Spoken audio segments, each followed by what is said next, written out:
고통을 이해할 수 있기 위해서는 참된 사랑을 해봐야만 알 수 있다. 이렇게 말씀을 어제 드렸습니다. 고통의 정도와 그리고 상대방의 고통을 이해하는 것은 이제 사랑이 있을 때만 가능하다는 이야기입니다. 그냥 감정으로 또 외적인 어떤 형태로 그 고통을 이해할 수는 없습니다. 근데 여기에서 참된 사랑이라고 하는 것은 결국은 우리가 인간적인 사랑이 아닌 하나님께 대한 사랑을 배우고 알아야만 한다는 것을 우리는 알 수가 있겠죠. 파우스타 수녀는 하나님의 크신 사랑을 알게 되었기 때문에 이런 아픔을 체험했고 그래서 작은 잘못에도 아주 슬퍼했습니다. 이런 것으로 봐서 사랑이 커질수록 슬픔도 쉽게 이해를 할 수 있다, 느낄 수 있다, 받아들일 수 있다 이렇게 되죠. 그래서 예수님 순환에 대해서 또 예수님 고통에 대해서 이해하는 게 아니라 받아들이고 느낀다고 하는 표현이 맞겠죠? 느낀다 혹은 받아들인다. 그런 것을 키워나가기 위해서는 사랑이 전제가 돼야 됩니다. 우리가 예수님 순환에 대해서 묵상하거나 또 이렇게 할 때에 잘 안 됩니다. 혹은 묵상은 어떻게 하는 겁니까? 라고 묻기 전에 나는 사랑을 아는가에 대한 질문을 한번 자기 자신에게 던져볼 필요가 있죠. 우리가 하나님께 대한 사랑을, 참된 사랑을 알기 위해서는 여러 가지 방법들이 많이 있고 또 가르쳐 줬죠. 기도 생활이 빠지면은 사랑에 접근할 수가 없어요. 그리고 하나님 사랑을 알려고 하는 지성적인 노력도 있어야만 가능한 문제고요. 그리고 하나님과 우리 안에서의 관계, 다시 이야기하면은 실천적인 부분들이 계속 표현되어져야 되지 않으면 사랑이 또 자리를 잡지 못합니다. 그래서 사랑은 표현할수록 커진다 이렇게 볼 수가 있어요. 그렇기 때문에 우리 실천적인 부분들이 왜 나는 하나님을 참으로 진정으로 사랑하지 못하는가? 사랑한다라고 했을 때 그냥 잡을 수 없는 부분들이 있잖아요. 사랑한다고 했을 때 하는데 구체적이고 그것이 아주 깊이 들어가서 표면적인 것이 아니고 그 깊이까지 더 들어가기 위해서는 이런 노력들이 반드시 필요합니다. 그래서 사랑은 이제 표현을 자주 할수록 커진다고 그러죠. 그래서 그것이 밖으로 표현이 되지 않으면 저 사람이 나를 사랑하는지 내가 저 사람을 사랑하는지 그냥 가만히 멀뚱멀뚱하게 쳐다보고 있으면 사랑은 그냥 그대로 있어요. 사랑은 역동적이거든요. 역동적이기 때문에 전에도 아마 그 말씀 드렸을 거예요. 부부 간에든 혹은 가족 간에든 가정 안에서든 이웃과의 관계에서든 간에 그것이 만일에 정체되어 버리면 사랑이 더 성장되지는 않습니다. 그렇기 때문에 우리가 점점 더 많은 사랑이라고 하는 폭이 넓어지려면 그리고 그 사랑은 한정되지 말아야 됩니다. 어떤 사람들은 보면 자기 가족들은 굉장히 사랑하고 챙기고 아끼면서도 이웃에게는 인색하고 제대로 드러나지 않을 때에는 그것은 인간적인 사랑의 한계에 갇혀 있는 거예요. 하나님의 사랑을 우리가 체험하고 하나님의 사랑을 깊이 내 영혼 안에 간직하고 있을 때는 바울 사도 말씀처럼 뭐랍니까? 이웃사랑에게 나가야 돼요. 바울사 성경도 계속 그러고 있죠. 하나님의 사랑이 더 깊어질수록 우리는 이웃에게 대한 사랑이 더 커진다. 그래서 가정이든 내가 사랑하는 대상, 가까이에 있는 그 사람들에게 한정되지 않고 더 넓은 범위로 이렇게 넓어진다는 이야기예요. 퍼져나간다 이렇게 표현을 할 수 있겠죠. 요한복음에서 보면 요한 사도가 중점적으로 뭐라고 얘기합니까? 이웃을 사랑하지 않는 사람은 하나님의 사랑을 모르는 사람이다. 하나님 사랑을 아는 사람은 이웃을 사랑하게 되어 있다. 이렇게 되어 있어요. 그러니까 뭔가 하나가 빠져 있거나 부족하면 하나님을 참으로 사랑하는 것이 아닙니다. 이렇게 얘기를 하죠. 바울사 성녀는 하나님께 대한 사랑을 더 키워나가게 되고 하나님에 대한 사랑을 알게 됨으로 인해서 받아들임으로 인해서 또 이해함으로 인해서 이 슬픔을 아픔을 깊이 있게 체험을 하게 됩니다. 사랑할수록 우리는 작은 잘못에도 아주 슬퍼하고 그리고 그것에 대해서 뭐 후회한다 그럴까요? 통회한다. 그런 것들을 바울사 성녀는 자주 체험했습니다. 그래서 먼저 전제되는 것은 뭐예요? 하나님께 대한 사랑이죠. 그 사랑이 깊어지면 바로 예수님 순환에도 깊이 들어갈 수가 있고 동참할 수가 있어요. 근데 우리가 예수님의 순환을 보시고 할 때 우리가 예수님 순환을 온 영혼으로 온 마음으로 받아들이지 못하는 것은 바로 사랑의 부족 때문이다. 그러면은 우리가 이 사랑을 키워나가면 자연스럽게 어떻게 됩니까? 예수님 순환에 대해서 더 깊이 있게 묵상하게 되겠죠. 그리고 그것을 온몸으로 영혼으로 받아들이게 돼요. 이런 예수님께 대한 순환에 대한 묵상과 그 아픔을 내가 깊이 느끼게 되면 이제 그 대상이 어디로 확대가 됩니까? 이웃에게로 가게 돼요. 영혼들에게도 가게 됩니다. 그래서 지난번에 말씀드렸죠. 우리가 참으로 사랑하는 마음으로 그 영혼을 위해서 기도해야 한다. 불쌍한 영혼들을 위해서도 그렇고 정말 하느님께 대한 변망덕함을 저지르는 그리고 떠나버리는 하느님 곁에서 떠나버리는 그런 사람들 그 영혼들을 위해서 그 아픔을 알지 못하면 그 기도는 건성건성 되어버립니다. 건성건성 되어버린다고 하는 것에서 뭐 정성을 다 하지 않는다 그런 뜻은 아닙니다. 아주 정성스럽게 예를 갖추어서 경건하게 기도할 수 있어요. 그러나 그 안에 사랑이 없으면 그 영혼의 불쌍함과 그리고 애틋함이 없으면 뭐 애틋함이라 표현할게요. 뭐 사실 언어로 뭔가를 표현한다는 것은 대단히 어려운 점이 많습니다만은 여하튼 애틋하고 안 됐고 또 뭐 여러 가지 감정들 그런 우리가 느낄 수 있는 슬픔과 연관되어 있는 거죠. 그걸 알게 될수록 진정으로 기도할 수가 있게 돼요. 사랑으로 기도할 수 있게 되죠. 그래서 우리가 이런 것에 접근해 갈수록 우리는 친밀감을 어디와 연결이 되어져서 느끼느냐 하면 예수님과 연결이 되어서 느껴져요. 왜냐하면 예수님께서 영혼들을 사랑하실 때 그 예수님의 영혼은 예수님 마음은 온 정성을 다할 것이기 때문이거든요. 그렇기 때문에 같은 공통분모가 형성되면 우리는 이러한 일들을 통해서 예수님과 더 깊은 친밀감과 유대관계를 유지할 수가 있습니다. 나의 사랑하는 아기야, 네가 너의 죄를 뉘우치며 겪는 큰 아픔으로 조각조각 찢기는 것을 보았을 때 너를 향한 큰 자비로 내 마음은 움직였다. 나는 너의 사랑이 참으로 순수하고 진실한 것을 보았고 그래서 너에게 동정자들 가운데 첫째 자리를 준다. 나는 네 영혼이 겪는 모든 굴욕을 하나도 놓치지 않고 보았다. 일기 282번.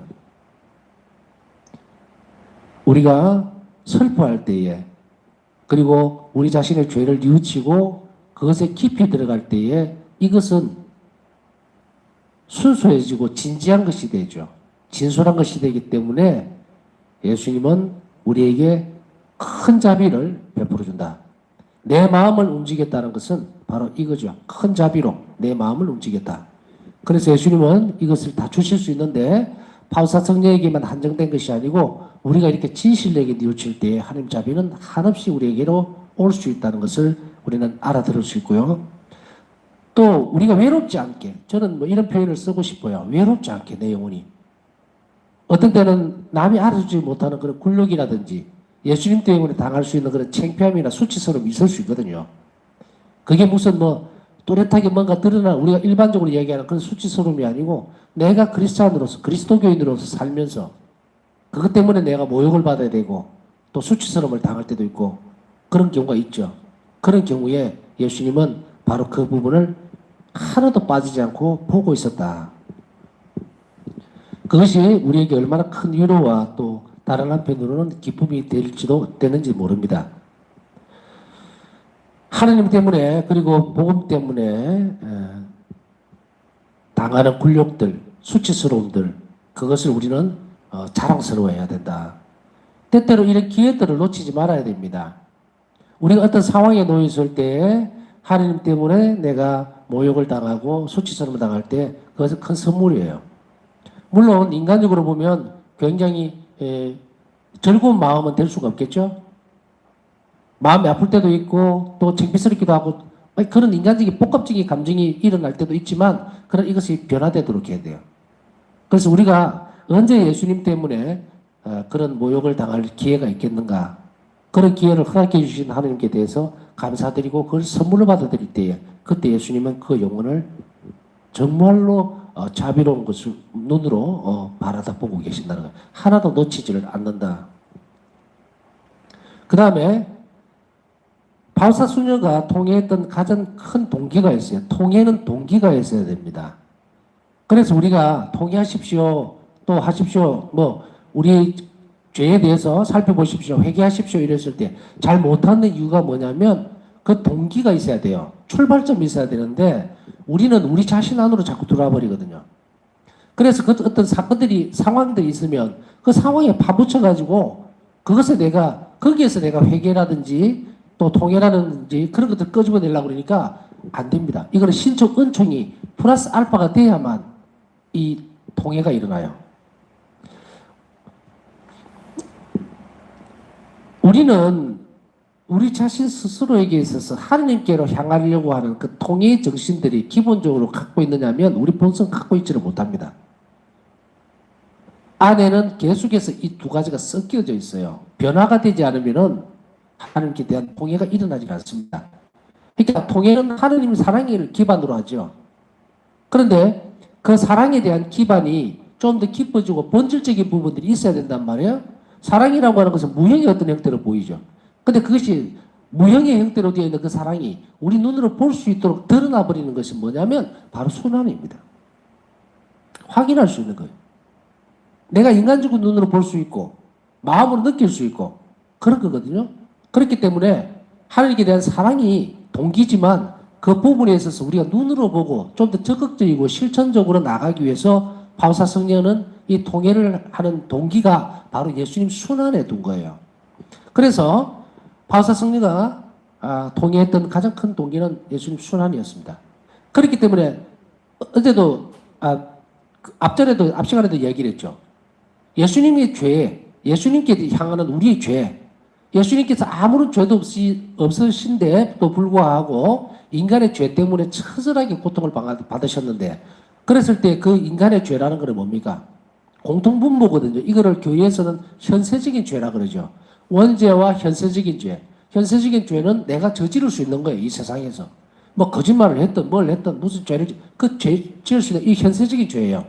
그러면 이 현세적인 죄는 2000년 전에 예수님께서 순환을 당하실 때 그 순간에 합치가 되어버립니다. 그래서 살아있는 거예요. 우리가 예수님의 순환을 신비적인 눈으로 차원에서 보려고 하지 않으면 우리는 이해 못합니다. 내가 지금 짓는 죄가 2000년 전에 예수님 순환하고 무슨 상관이 있는가? 그러면 맥이 다 끊어져 버리죠? 이렇게 생각하는 사람이 있다면 지금 성체성사에서 지금 당장 이 성체 안에 예수님이 살아계신다는 것을 믿지 않는 것과 같아요. 그러면은 모든 신경이 어떻게 됩니까? 우리 신학적인 신경이 조각조각 다 잘라져 버렸어요. 그 상태에서는 하나님을 사랑할 수도 없고 신경이 연결되어 있지 않으니까 신앙생활을 제대로 할 수가 없습니다. 떨어져 나가버려요. 결국은. 그렇기 때문에 이제 예수님의 사랑이 우리가 드러나는 것은 이 순환이에요. 우리가 왜 십자가를 이렇게 모시고 있고 각 가정마다 십자가를 모시고 있습니까? 인간은 한계적으로 보면 이 땅에서 살아가는 물질적인 존재, 육체를 갖고 있기 때문에 눈으로 봐야 합니다. 이거를 표상이라고 그러죠. 눈으로 봐야 돼요. 표징입니다. 보물에 인해서 얼마나 처참한가를 인간은 알아들을 수가 있어요. 그래서 우리가 바로 이런 통회를 하는 것을 깊이 할 때는 예수님 순환과 끊임없이 계속해서 연결 지어야 됩니다. 그래서 내가 짓는 작은 죄가 예수님을 얼마나 고통스럽게 하는가에 대한 그 부분까지 끊임없이 계속 연결 지어지면 어떻게 됩니까? 이것이 커져요. 사랑하는 사람과 예를 들어서 덜 사랑하는 사람에게 똑같은 고통을 내가 주게 됐을 때에 내 마음이 더 아픈 건 어느 쪽이겠어요? 내가 사랑하는 사람이 아파하는 것을 볼 때 더 힘들어하고 고통스럽죠? 마찬가지로 예수님께 대한 사랑이 깊어질수록 내가 짓는 작은 죄가 바로 예수님을 너무도 고통스럽게 했다는 것에 대한 그 반응이에요. 나는 예수님의 끔찍한 순환에 대해 묵상했는데 내가 겪는 고통은 구세주 순환에 비하면 아무것도 안 되라는 사실을 알게 되었다.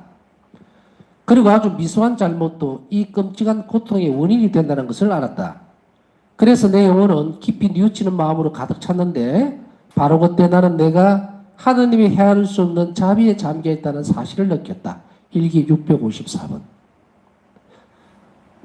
신비적인 측면이에요. 신비로운 일이에요. 하느님께 관련된 모든 일들은요, 신비입니다, 신비.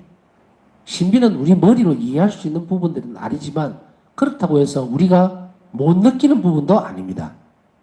우리가 알 수 있는 영역이에요. 그 신비는 하느님께서 열어주시면 우리가 알 수 있게 돼요. 왜? 신적 영역에 속하는 거란 말이야. 그래서 우리가 인간적인 이 형태로는 알 수가 없어요. 하느님께서 열어주셔야만 그 부분을 알게 되는데, 이것은 누구나에게 가능한 일이에요. 누구나에게 가능하지만 노력하지 않는 사람에게서는 죽을 때까지 모르는 영역이 되기도 합니다. 그래서 바오사 성녀는 깊이 내우치는 마음으로 가득 찼다라고 하는 것은 예수님 순환에 대해서 시선을 계속 고정시킨 거예요. 그러면서도 그것을 알 수 있게 해달라고, 내 작은 죄가 얼마나 예수님을 힘들게 하고 고통스럽게 하는지를 알게 해달라고. 그래서 이런 꾸준한 기도 속에서 예수님은 그 은총을 부어주었어요. 그러니 바오사 성녀는 그 영혼으로 우리가 저지르는 그 작은 죄가 예수님을 지독하게도 괴롭히고 또 고통스럽게 했다는 사실을 알게 될 때 끔찍한 모습을 발견하게 되는 거예요. 자신의. 단순한 회개가 그 후회가 아니죠. 내가 왜 그랬을까? 뭐 이랬다. 변명도 없고 내가 허약해서 상황이 그래서 그런 것도 아무것도 없어요.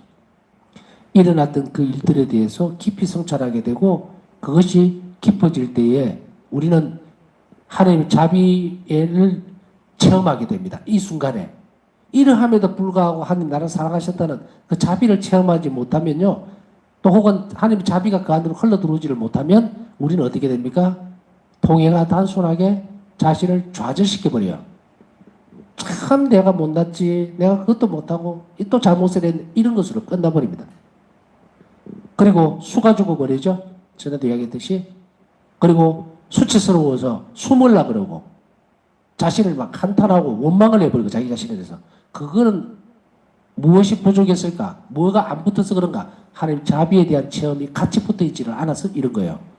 그래서 하나님 안에서 진정한 통해는 바로 하나님 자비를 함께 느끼게 될 때에 그것이 올바르게 우리 영혼 안에서 느끼게 되는 그런 바탕이 됩니다. 이렇게 가야 돼요, 통해는. 그렇지 않으면요, 막 자신을 학대하게 됩니다. 죄를 지은 것으로 해서 내가 왜 그렇게 잘못했을까? 내가 왜 이렇지? 내가 왜 이렇게 부족하나? 난 참 못난이야. 난 늘 하는 일마다 왜 그래? 이래 돼요. 그래서 앞전에 공부할 때에 우리가 그런 부분하고는 전혀 다른 거라고 떨어뜨렸죠. 그러함에도 불구하고 하느님을 바라봐라. 이런 못난 존재임에도 불구하고 늘 실수하고 잘못함에도 불구하고 하느님께서는 나를 위해서 언제든지 용서해주고 자비를 베풀 수 있는 풍성한 은총을 가지고 준비하고 계신다 했을 때 우리는 무엇을 알아들어야 될 것인가? 즉시로. 그래서 하나님의 자비를 알게 되는 계기가 되어버린 거예요. 이런 측면에서 보면 하느님은 우리의 죄 중에도 불구하고 얼마나 이것을 좋은 것으로 바꿔주려고 하시는가. 그렇다면 역설적으로 보면요, 우리의 죄에도 불구하고 이렇게 큰 자비를 준비하고 계시는 하느님이시라면 내가 자비로운 사람이 되려고 애를 쓰면, 그런 노력을 한다면 그 엄청난 자비는 비할 바가 없겠죠. 우리가 잘못함에도 불구하고 이렇게 큰 자비를 주시는데 내가 올바른 일을 하고 선하게 살려고 애를 쓰면 얼마나 넘치는 자비를 주실 것인가. 그것을 우리는 알 수가 있습니다. 그리고 우리가 어떻게 살아야 되겠어요? 지금 우리가 갖고 있는 괴로움이나 세상적인 걱정이나 이거 할 필요가 없어요. 이렇게나 내가 죄를 짓고 있는데도 불구하고 나를 사랑하시는데 용서해 주시는데 늘 자비를 베풀려고 하시는데 문제는 어디 있느냐? 계속해서 지금 우리가 보고 있는 건 통해만 제대로 하면 돼요. 출발을 잘 하시면 돼요. 통해에 대한 출발. 그것을 잘 하게 되면은 우리가 모든 것들, 예수님과 단절됐던, 죄는 예수님하고 어떤 형태로든지 다 이렇게 단절되는 단락들이 있어요. 단락들이 있습니다.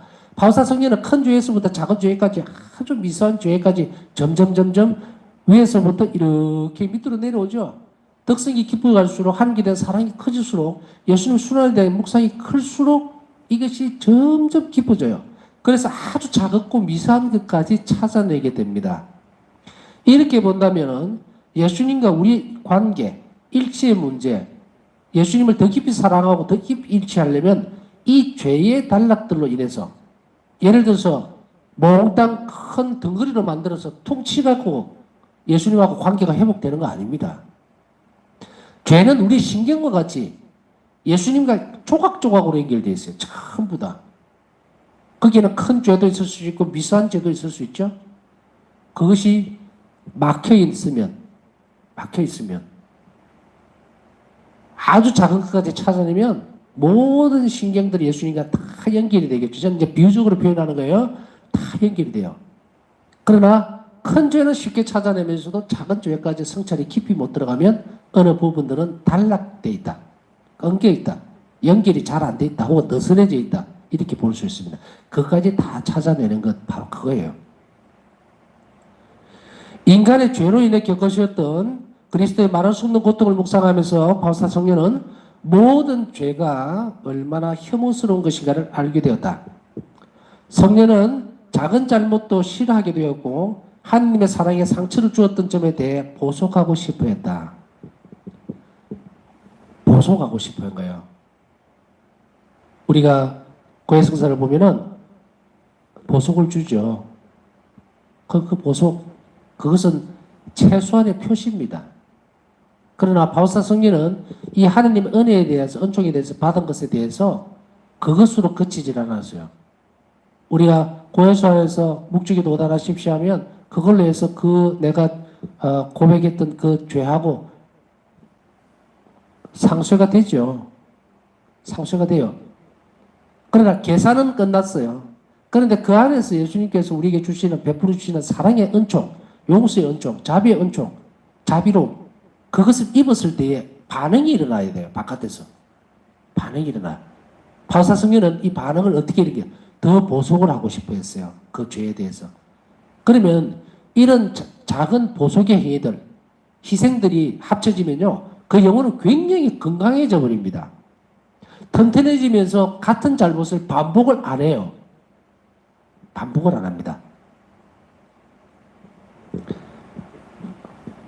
마른 땅에 비가 내리고 나서 굳으면 더 단단해진다고 그러잖아요. 우리가 하는 보수의 행위들, 그것이 일반적으로 희생적 행위로 들어가게 되면 비가 내리는 거예요. 은총의 비가. 그래서 그 땅은 더 단단해집니다. 그래서 어떤 잘못에서 쉽게 빠져나와요. 더 이상 그것을 싫어합니다. 싫어하게 돼요. 반복을 계속하는 이유는 그걸로 끝나서 그래요. 그냥 뭐랄까 밥하고 반찬을 줬는데 밥만 먹고 끝. 나머지는 안 돌아다 보는 거예요. 마치도 계산서 내고 하나님하고 나하고 계산 다 끝나는 듯이. 그건 로봇이에요. 어떻게 보면. 어? 계산 끝. 대상 아무것도 안 해. 그러니까 또 다른 잘못을 또 하는 거예요. 그렇지 않고 그런 계산을 주고받는 게 아닙니다. 은혜를 받은 거예요. 은총을 받은 거예요. 그래서 많은 은총, 많은 죄를 용서받은 사람은 뭘 해야 되는지 우리는 알죠. 복음에서. 더 자비로워지도록 애를 써야 돼요. 더 많은 선을 실천하도록 애를 써야 돼요. 그러면 영혼이 변화가 돼요. 거기서 그쳐버리니까 변화가 안 일어나는 거죠. 영적으로 성장이 안 되고 예수님을, 하나님을 더 깊이 알지 못하고 사랑해지지도 않는 겁니다. 그래서 스톱이 되어 있죠. 오늘 예수님의 순환 예절 동안 나는 가시관을 쓰시고 손에는 갈대를 쥐신 채 고난을 받으시는 예수님을 보았다. 군사들은 손안을 피우며 예수님을 고문하기 위해 서로 다투었고 그 앞에서 예수님은 침묵하셨다. 예수님께서는 아무 말씀도 없이 그저 나를 바라보셨는데 그 시선에서 나는 그분의 아픔을 느꼈다. 그 아픔은 예수님께서 십자가에 달리시기 전에 우리를 위해 겪으셨던 우리가 결코 상상할 수 없는 크고 끔찍한 고통이었다. 내 영혼은 아픔과 그리움으로 가득 찼다. 내 영혼 안에서 나는 죄에 대한 큰 조심을 느꼈다. 그리고 내가 범한 것 중 가장 작은 불신의 행위도 고행과 참여로 속죄해야만 하는 거대한 산처럼 보였다. 예수님의 고난을 보았을 때 내 마음은 조각조각 찢어졌다. 일기 948번. 오늘 묵상할 때에 이 부분에 중점을 두고 묵상을 하십시오. 아무도 없어요. 예수님은 올리브동산에서 끌려오셔서 그 군인들은 서로 많이 때릴 거라고, 채찍을 들고 서로 내가 때리겠다, 네가 때리겠다, 서로 그것 때문에 다투고 지나가다가 침 뱉고 얼마나 공포스러웠을까. 그런데 그 시선, 그 처절한 인간에게 버림받았다는 사랑하는 제자들은 탁 도망가고, 정말 무식한 짐승 같은 그 인간들 틈새에 초라하게 구석에 갇히셔가지고 웅크리고 계실 때 그 시선이 바오사 성녀를 본 겁니다. 그 시선은 지금 나를 보고 있는 거예요. 그랬을 때 우리가 아이고 주님 잘못했습니다. 뭐 이런 것으로 끝나는 건 문제겠습니까? 바오사 성녀는 이 표현을 조각조각 찢어졌다. 한 번으로 끝날 수 있는 부분이 아닙니다. 바오사 성녀는 너무도 슬퍼했고 그러함에도 불구하고 내가 그 사람들 틈에서 죄를 짓고 있었다는 사실을, 그러나 그 혐오감을 느끼는 그 복잡한 감정 속에서도 예수님의 시선은 나는 너를 사랑한다라고, 당신의 그 두려움과 고통스러움 그것 안에서도 당신의 평화 가운데서 나는 너를 끝까지 사랑할 것이다 라고 하는 그 시선을 받았을 때 어떤 상태가 되겠습니까? 우리가 이것을 계속 묵상해야 합니다. 우리가 죄를 짓거나 혹은 죄 유혹에 빠졌을 때 우리는 이 시선을 바라봐야 돼요. 바오사 성녀는 마냥 슬퍼한 것만 느낀 것이 아닙니다. 그 아픔을 공유할 수 있도록 예수님께서는 그 은총을 주셨죠.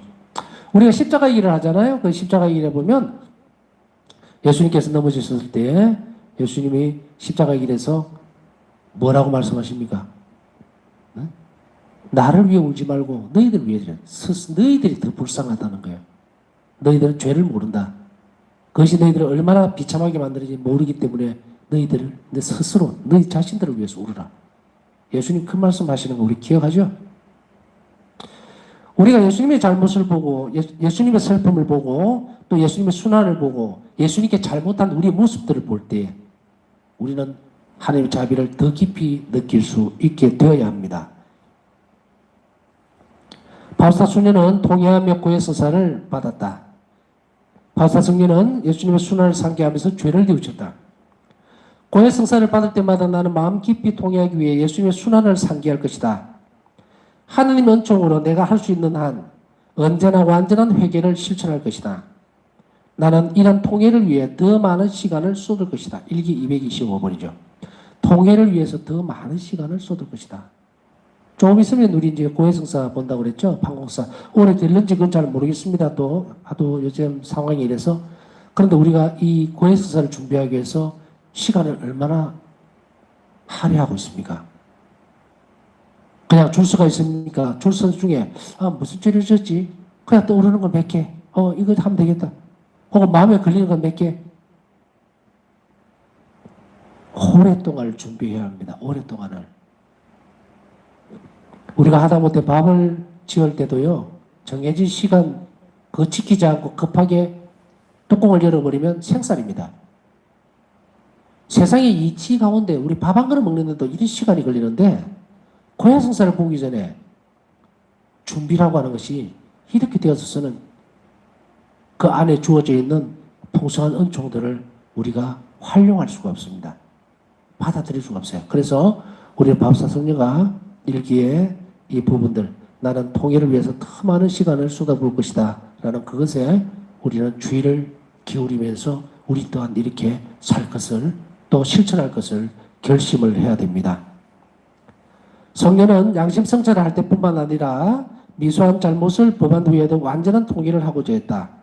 그래서 통일을 위한 노력을 성녀가 영성생활에서 꾸준히 실천하는 요소였습니다. 통일을 위한 노력. 작은 잘못이라 하더라도 그것을 통해 하나님께 바치고 그리고 하나님 마음을 상하게 해드렸음에 대해서 깊이 뉘우치는 것. 바로 그런 노력들을 끊임없이 했다는 거예요. 성녀는 결심했다. 나는 고해 성사를 받을 때뿐만 아니라 양심 성찰할 때마다 통회할 것이다. 특히 잠자리에 들기 전에 나는 내 안에서 완전한 통회가 일어나도록 할 것이다. 일기 377번. 미수한 잘못에도 용서를 청하는 것이 나의 습관이다. 일기 612번. 잠자리에 들기 전에 잘못된 것들 생각날 때 우리는 완전하게 주님께 용서를 청하고 또 그것을 범하지 않을 것을 결심하는 이 통회가 일어나도록 우리도 함께 노력을 해야 합니다. 우리는 이제 성시간을 하잖아요. 그러니까 이 성시간, 이 묵상 시간 통해서 우리가 깊이 있게 통회하는 그런 시간들을 매일 할 수 있도록 은총을 청하면서 남은 시간 묵상하도록 하겠습니다.